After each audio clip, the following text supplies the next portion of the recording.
Well, good morning, everyone. Thank you for being here, and welcome to the final panel of the morning. We're switching to English, con permiso. I think you have headsets for any translations.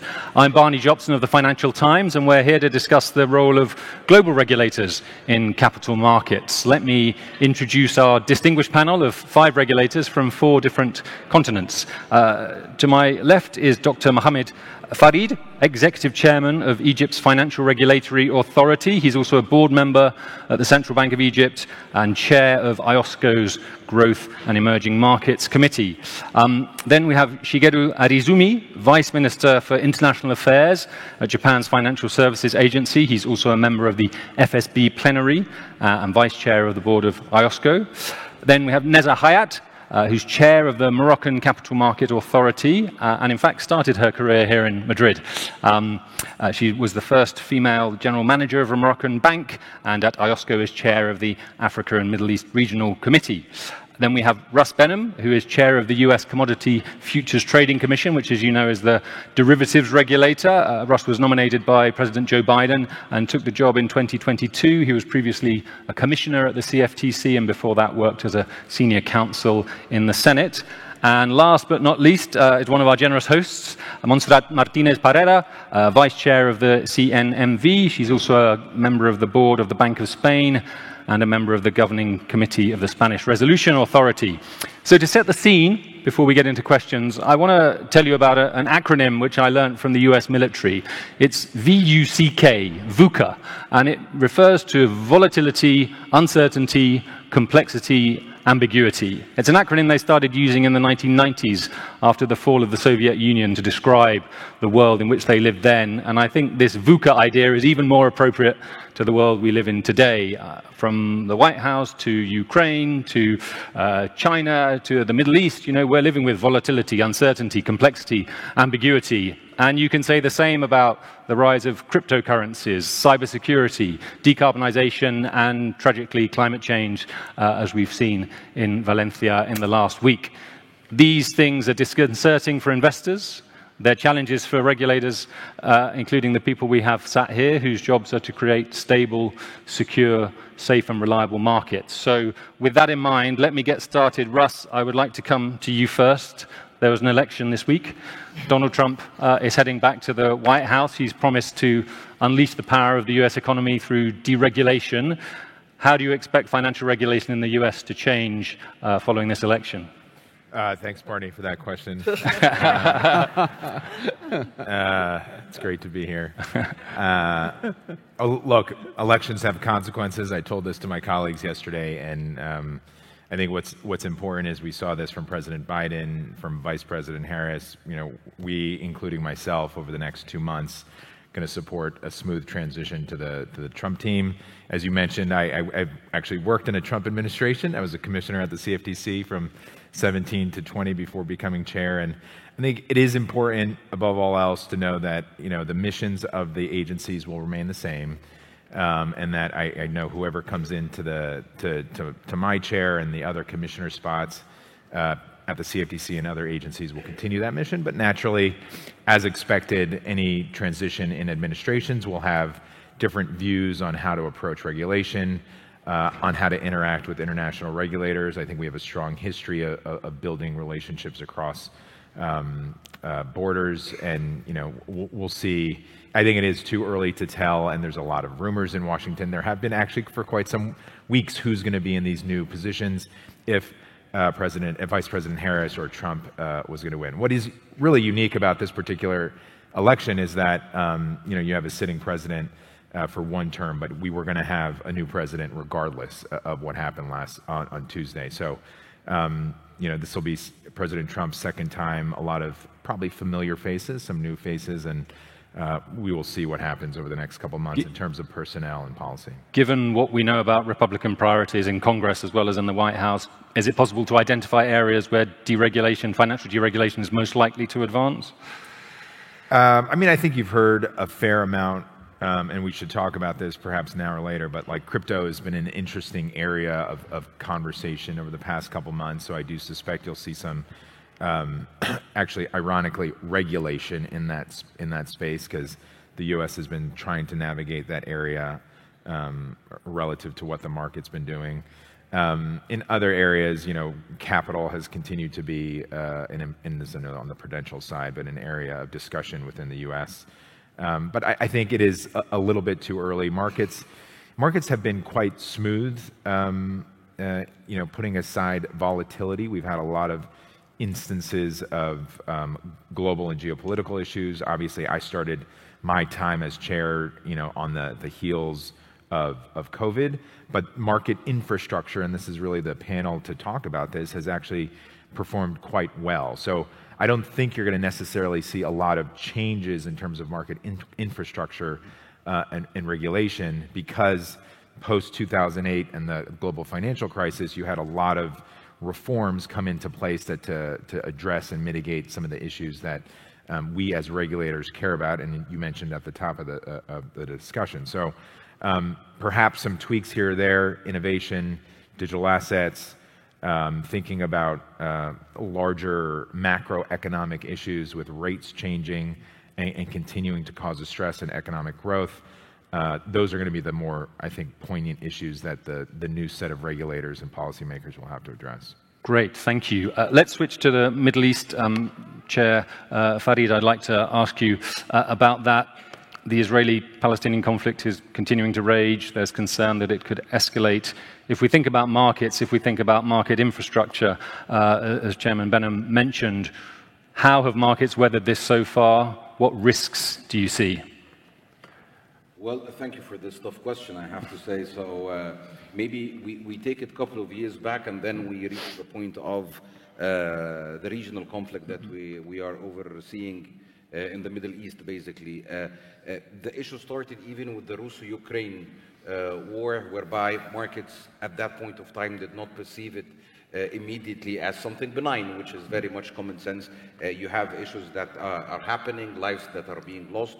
However, Russia-Ukraine, COVID before it, the regional war, markets get to adapt. That's a new normal for us. Let's put it that way. Markets in our region got to adapt to the point of having some excessive volatility that might be happening because of all the regional conflicts that we are seeing. And then they started to move from the point of the entire markets are going to be affected. Let's see what sectors are going to be affected. And then a differentiation started to happen. You have sectors that are not affected whatsoever, such as, I would say, food and beverages, healthcare, and so on and so forth. And hence, those sectors are witnessing much less volatility, or VUCA, as you mentioned, when it comes to their operations, profitability. So the first instance, you get to see the picture from, I would say, the gloomy glass. And it is, of course, gloomy from the perspective of lives being lost and so on and so forth. But then you start focusing on the performance of companies, the performance of the entire economy.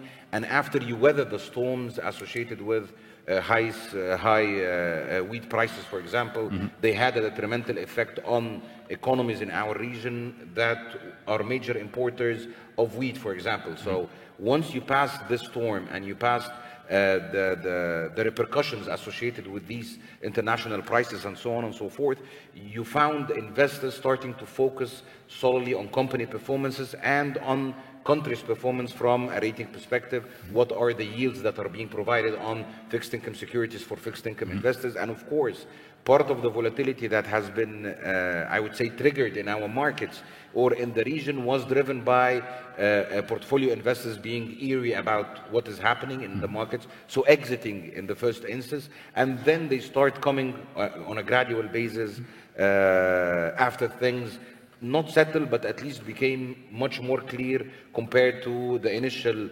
reaction to investors in the area. It is a tough situation, and the repercussion, the general repercussion of it is to have depressed prices, because whenever you have more uncertainty and volatility, investors will be asking for higher returns in the medium and short and long term. I mean, on the entire spectrum of the yield curve. And hence, they will be asking for higher returns. Higher returns implicates lower valuations as we speak today.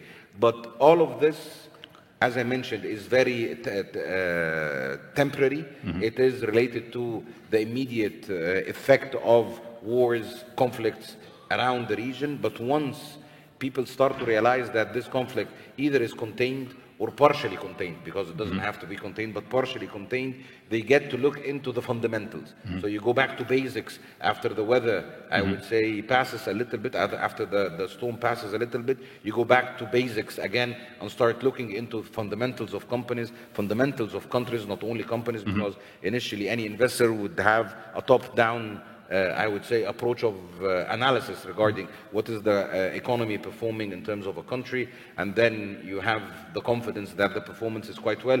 You go into the details of looking into which sectors am I supposed to look. And the second component, and I believe all markets in our region got to learn that as regulators, you need to isolate yourself from what is happening mentally, at least, and continue in the reform programs and the improvements that you get to do on your markets in as much as possible. So basically, without focusing on what is happening outside of your perimeter, you look into how can we improve listing rules, like the panel that was just before us, they were talking about the listing rules, for example, and how it's important, how we improve the saving environment for investors and to improve their onboarding, and hence rely on technology in terms of eKYC, e-identification, e-contracts, blockchain, and so on and so forth. And by doing this, you are ensuring that you have a very resilient market from a local perspective. This idea of mental isolation I like. Thank you for that. And I'd like to turn to you,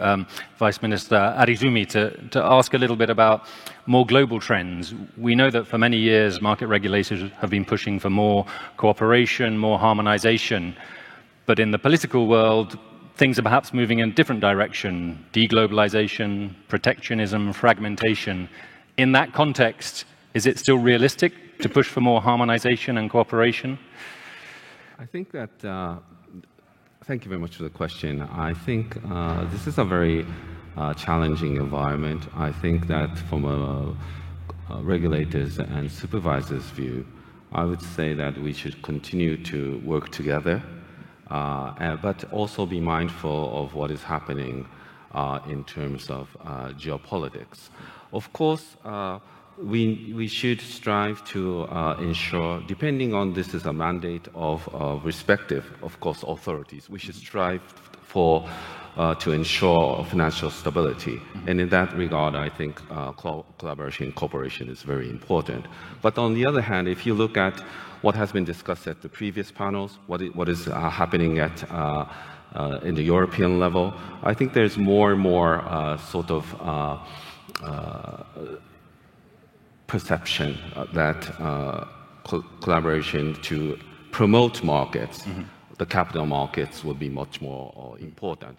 So this is not just about importance of emphasizing financial stability. It is about how we can sort of provide the useful markets that will enable a sort of an appropriate financial flows to the growth sectors to enable the global economy to flourish in the future. So in that context, on the working level, we should continue to cooperate, but also being mindful of what is happening on the global front.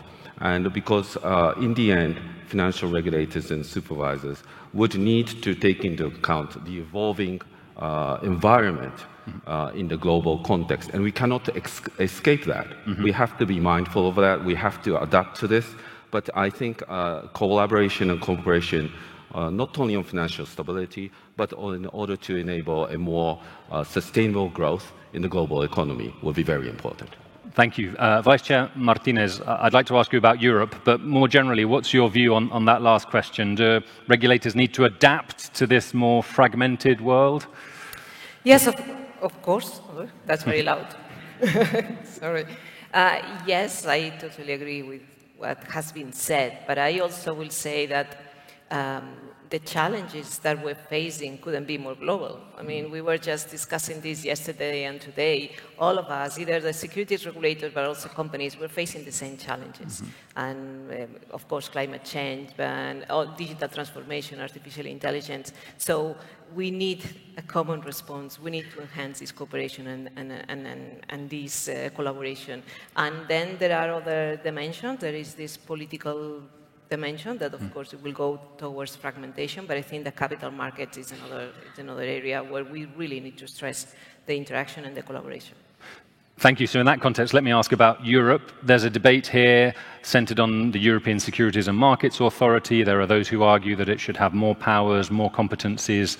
That would, yes. And I think you told the Financial Times that it would be great to have even more. Vice Chair Martinez, is that a good idea? Okay.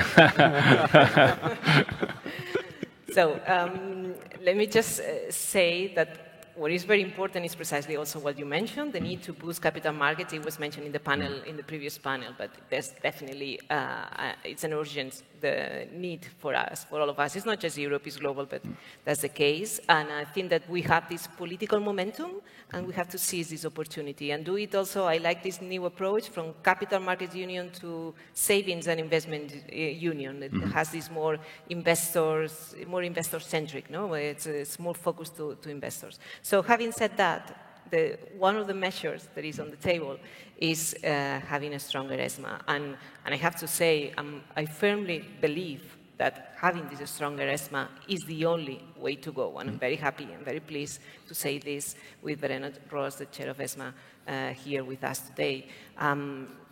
Of course, it will not be a silver bullet. We have to understand that stronger ESMA, just having a new ESMA will not imply that now you will have new companies being listed or just the markets will thrive. I don't think that's the case, but definitely it will help. It will help for sure. And the question is how, no? And the distribution of competencies is one topic, no, between national authorities and ESMA, how this needs to be arranged. But and there's also another dimension, and I'm going to go back to this one, but there's also another dimension, that is the distribution of competencies between ESMA and, let me say, Brussels.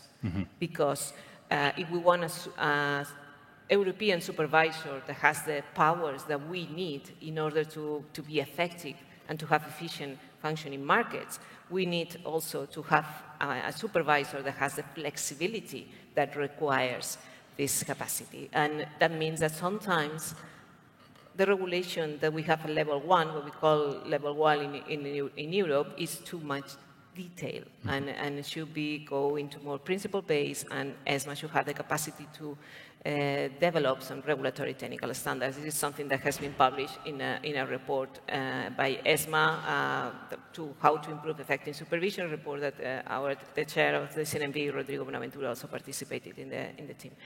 So that's a very important aspect as well. And going back to the other, between national supervisor and central supervisor, here I think that it is a very interesting debate, and all the solutions need to be based on a proper cost-based analysis, because we need to find a way to ensure that it's the best for citizens, the best for the companies. And in that area, there are some markets, let's say those that are particularly cross-border or that are systemic, that it's clear that ESMA should play a role, so that there's sense, or there are reasons to have this centralized supervision, but also we need to find a way to be pragmatic and don't lose the familiarity and being close to investors and to local companies. So requires this analysis, this proper assessment, and how this combination between more centralized supervision, but at the same time ensuring that we do it in a way that is good and pragmatic for the local markets, because we know that Europe is quite diverse, different languages and SMEs and different infrastructures and particularities. Great, thank you. Let's pivot to sustainable finance. Chair Hayat, I'd like to ask you about how regulators are responding to growing interest in and the growing urgency of efforts to tackle greenhouse gas emissions, climate change, environmental degradation. I know Morocco launched its first green bond, I think, in 2016, a long time ago, and there have been more since then. Tell me about how you've developed that market and how you've interacted with international standards. Thank you. Well, I would like first to point out that regardless of the level of development of our market, we, capital markets regulators, have exactly the same missions, and also we face the same challenges. The example of green bonds is quite interesting, and the way we address that challenge in Morocco is that when we organized COP22 in 2016, I was freshly appointed, newly appointed at Capital Markets Authority. I wanted to look at what the standards, what had been implemented, at least by IOSCO at that time, to be able to be part of a national strategy, the financial sector strategy to promote sustainable finance. I would like first to, explain that Morocco has a really very ambitious strategy of sustainable development. We have also, we are targeting, for instance, to use by, as of 2030, 52% of our energy coming from sustainable energy, and I think we will get to that point. We'll reach it before, probably in 2027. So I needed to understand and to be part of these financial sector commitment to promote sustainable finance. And at that time, when I called IOSCO, at that time, nothing, I mean, the regulators, nothing was really set up. Since then, many things have been done in IOSCO, and we have principles. So our market was not really, was not as developed, but we had to face this new issue, and the way we did it is that we had a kind of pragmatical way of doing it, implementing voluntary guidelines to tackle the local market, but at the same time following international standards. That's why what we did, and that enabled the first issue of green bonds.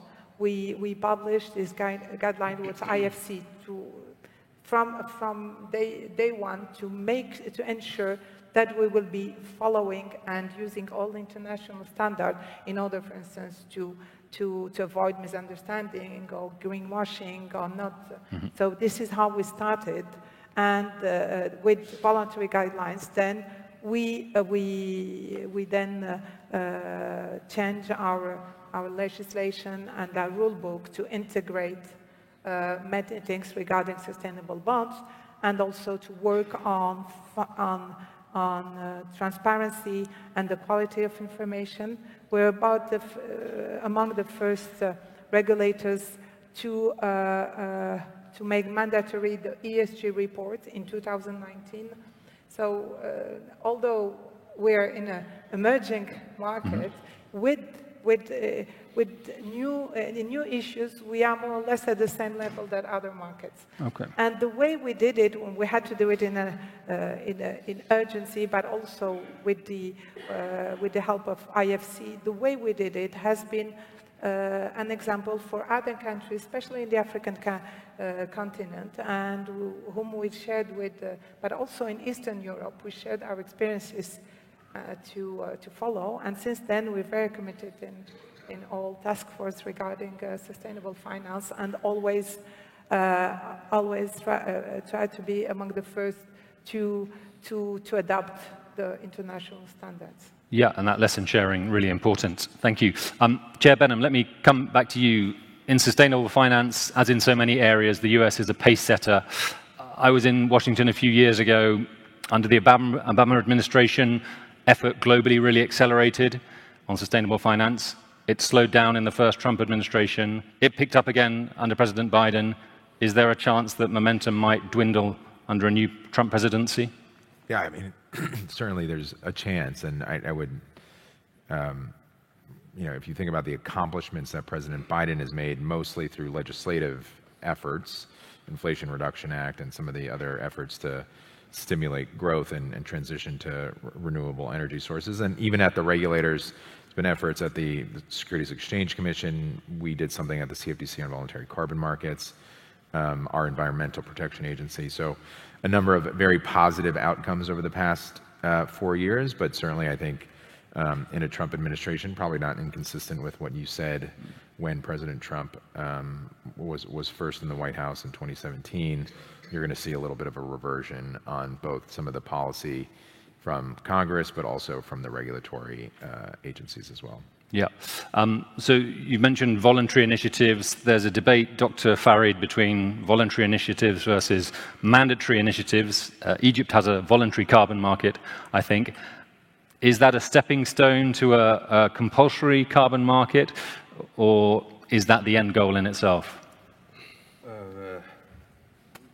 Well, this is the nature of those markets. So in Article 6 of the Paris Agreement, you have type of products, it's called voluntary carbon markets, whereby it is not complied or it is not mandated by the government to force companies to issue those type of securities or those type of financial products.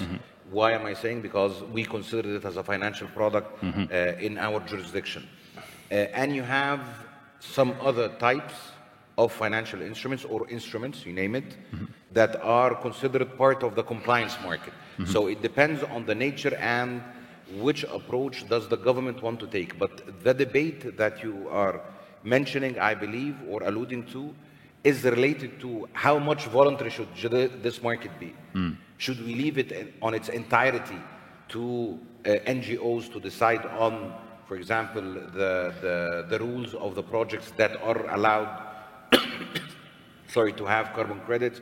Are there any regulators that need to look into what is called verifiers and validators, or should we leave them only for a private sector or NGO registries to decide upon them solely without having any regulatory powers and regulatory oversight from financial sector regulators? The challenge and the debate is stemming from a very clear component. We in capital markets, we focus on the non-bank financial sector at large. We look into financial integrity. This is our core business. This is what we like to look at, and this is what we know in terms of looking at and overseeing in financial institutions. When it comes to carbon markets, there is another component to financial integrity. It's not only financial integrity, it is as well environmental integrity. What about the underlying projects?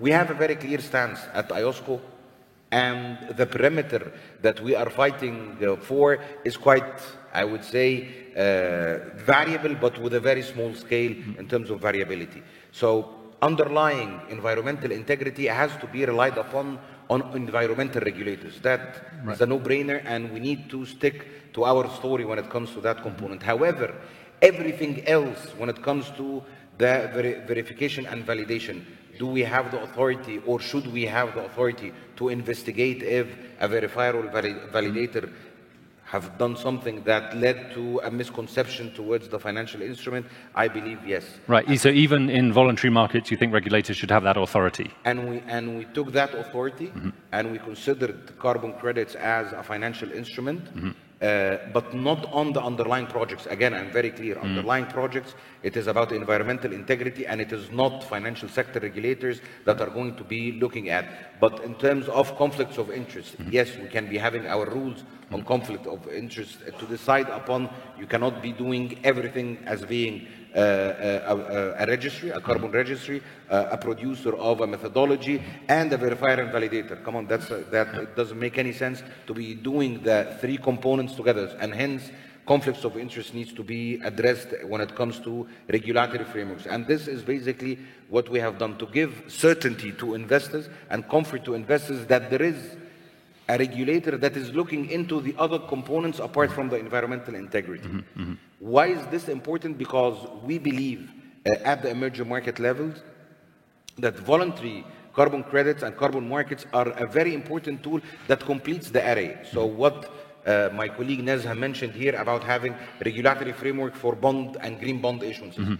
Done. We have it in all our capital markets, more or less, to have regulatory frameworks that has been even spearheaded by ESMA on what can be labeled as green funds and what cannot be labeled as green funds, and so on and so forth. So the taxonomy of funds the categorization, taxonomy of bonds, categorization of funds already completed. So here you're completing that component, and then came the important aspect of carbon credits that is a sweetener for investors. I mean, ultimately, the problem with mitigation and adaptation projects is the return. Let's not kid ourselves, bottom line. Let's not try to hide in the sand. Ultimately, adaptation projects and mitigation projects, what does it make it not flourish is returns. What can be providing an excess return for those investors that are trying to do the right thing is to give them a sweetener named carbon credits that will avail.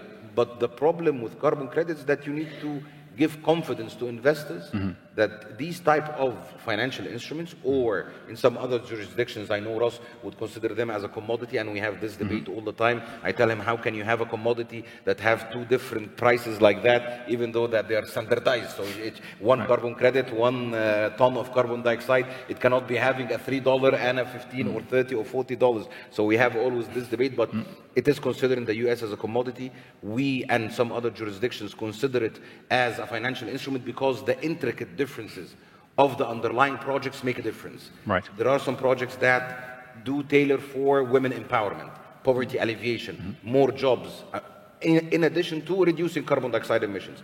And there are some other projects that are basically a filter on a chimney. It is very good for the environment, but it only tackles one component of the SDG, while the other projects tackle 6 components of the, or 6 targets of the SDG. And hence, you will find the pricing of these type of carbon credits very different than the other prices of carbon credits that only tackle the component of the environment. Right. And hence, it is a financial instrument from our point of view. Point taken.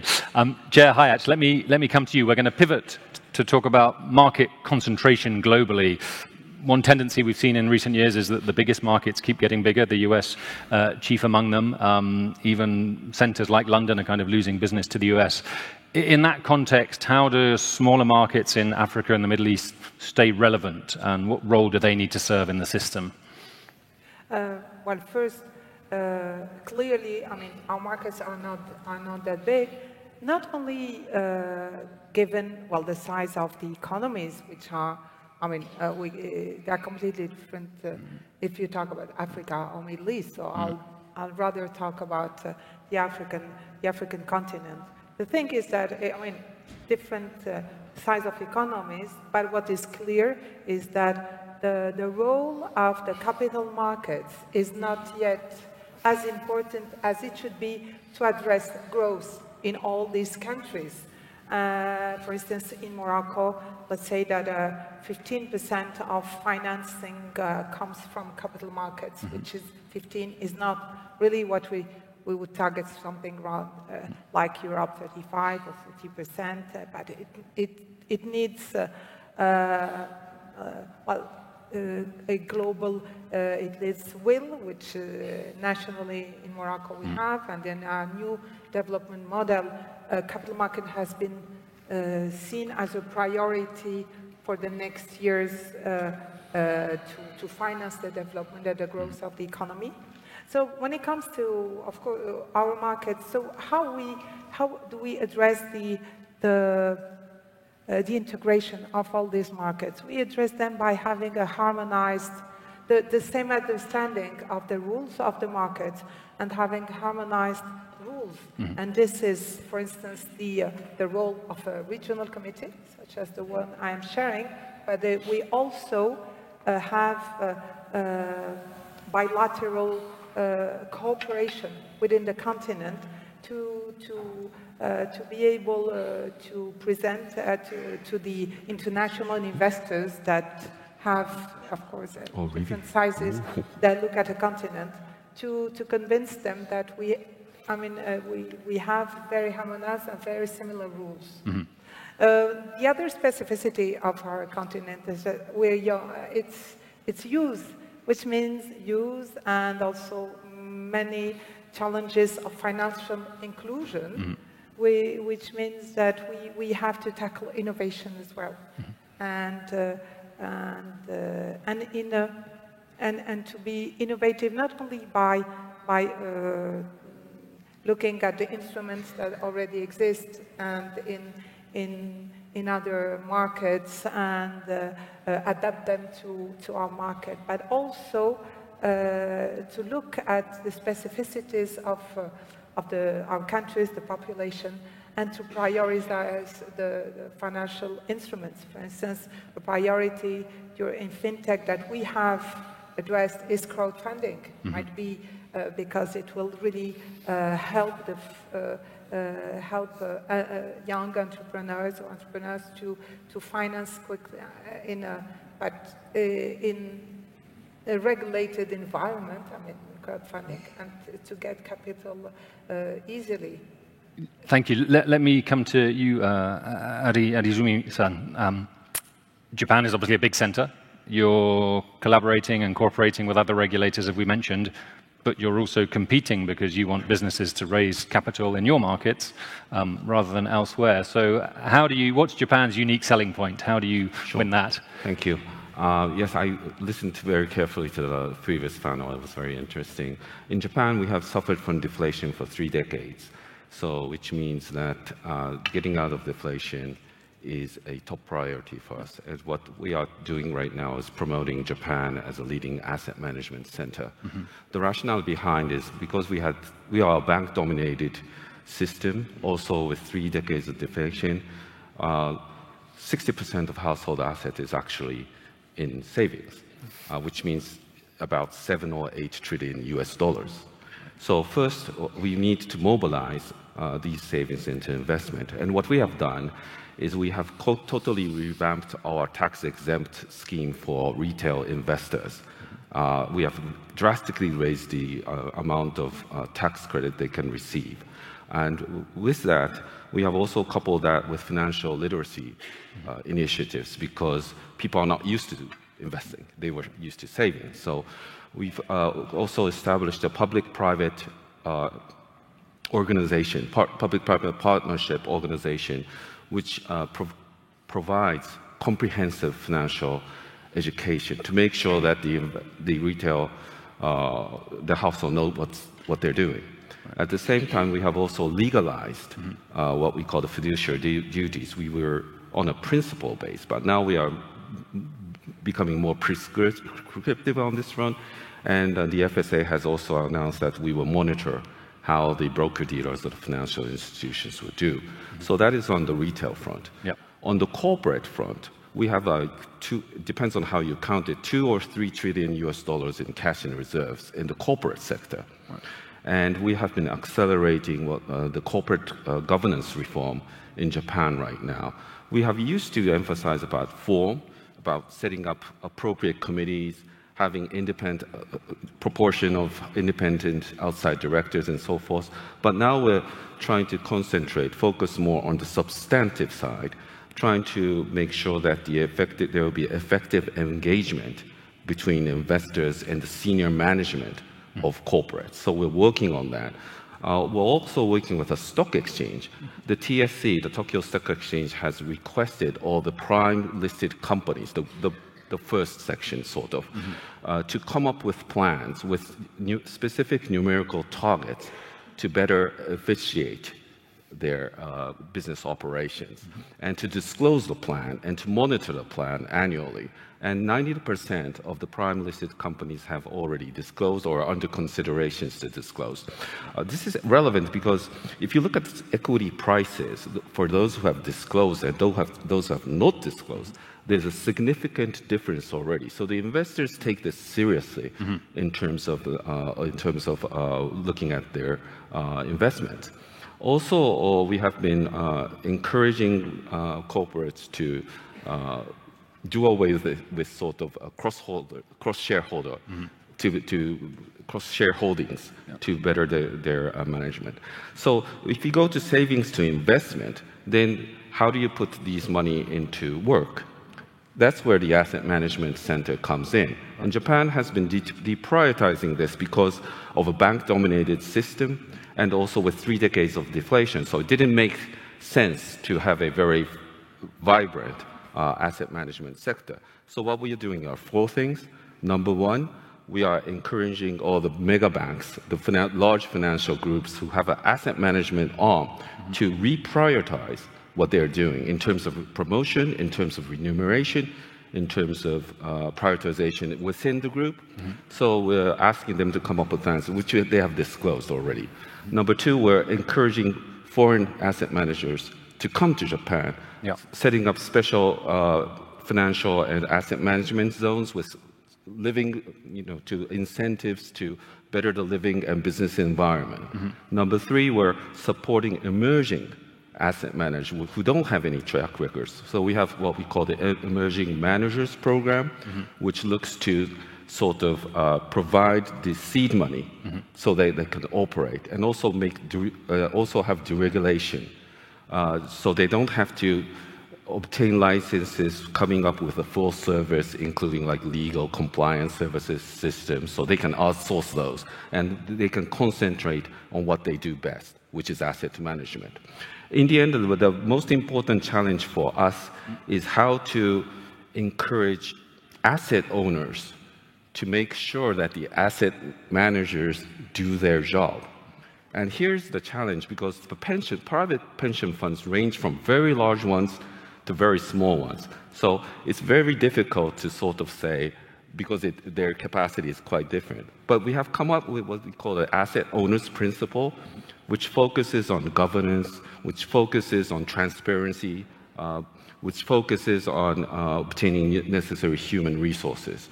And that's where we see a lot of pension funds signing up to this initiative. And we have seen a very concrete results. For example, in Japan, corporate earnings are at historical high now. Private capital investment is a historical high now.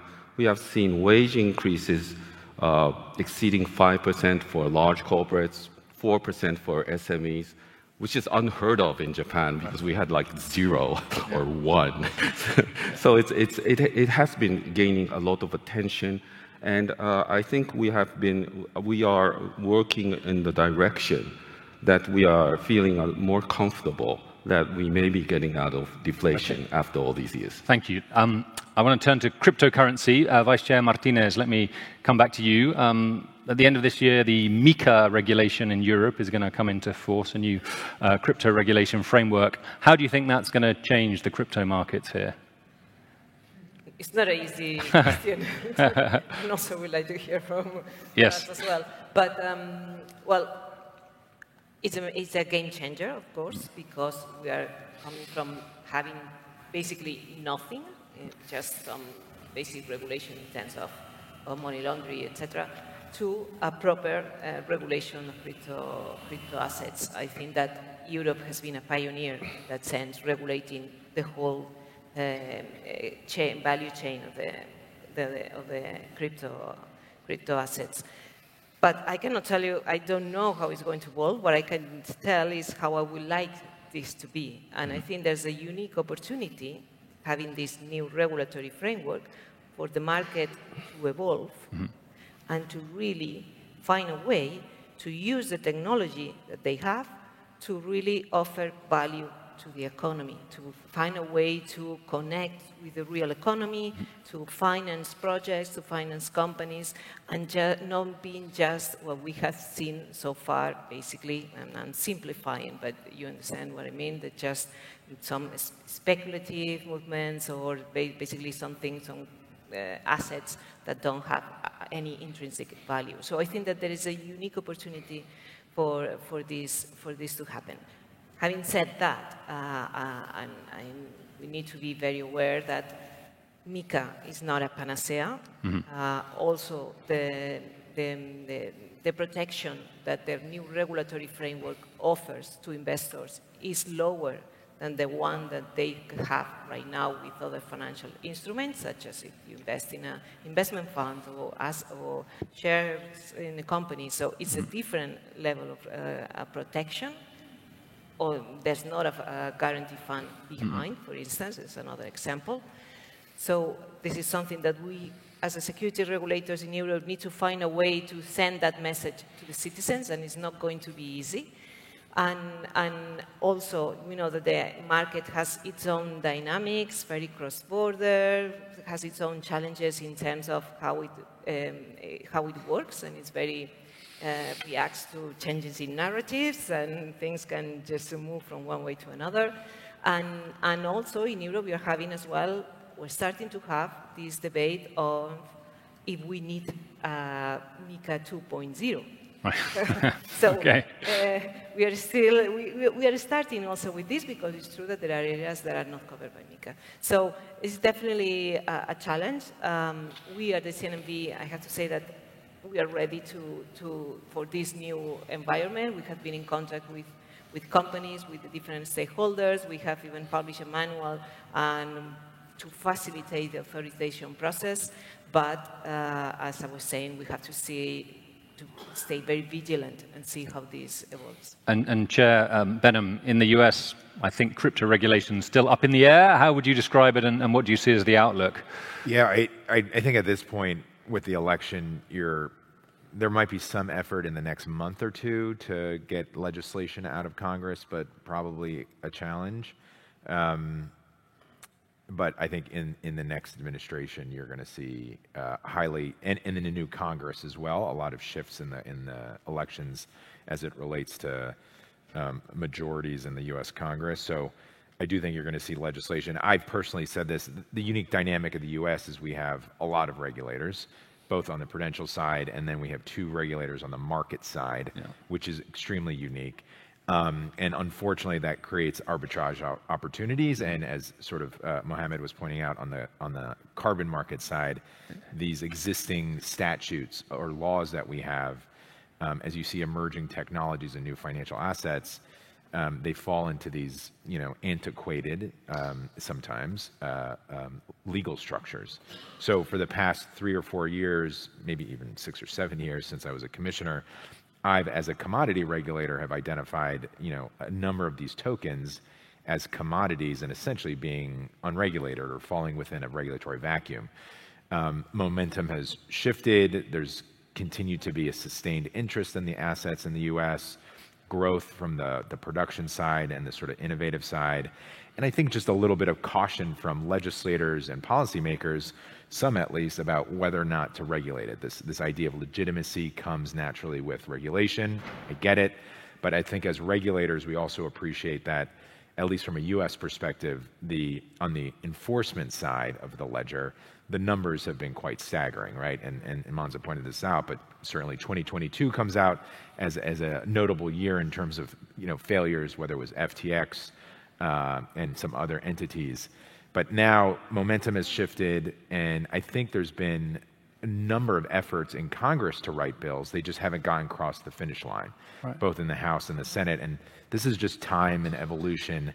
And I think now, given some of the debate at the presidential level, which is quite unique for an issue like this to come up to that level, it's highly likely that you'll see the U.S. within the next 2 years have a more clear structure for who regulates what, and then a regulatory structure that the market can comply with.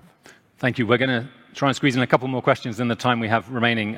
Chair Hayat, I'd like to come to you. I think Morocco's experience is very interesting as an example of an emerging market. I think cryptocurrencies are prohibited, but some people are using them. How are you responding to that?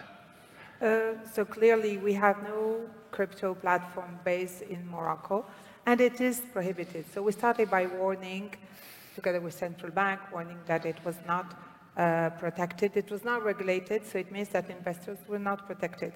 But clearly, innovation is there, young people are there, so we need it. So we have just finalized, central bank, Ministry of Finance, and ourselves, a law that we have introduced to regulate these crypto activities. So we will do it this way to regulate. We think it needs to be regulated, and it might take some months at the parliament to be voted. And clearly, in this aspect, we have done it with World Bank, but all the experiences that we'll see with our peer regulators, but also we are watching what what is happening on the European side would be more than useful to implement what will need to be implemented once the law is there. But it took us some time to, at the beginning, for me it was no, it's prohibited, so. But, we can't. We have to tackle innovation, not only regarding this crypto, but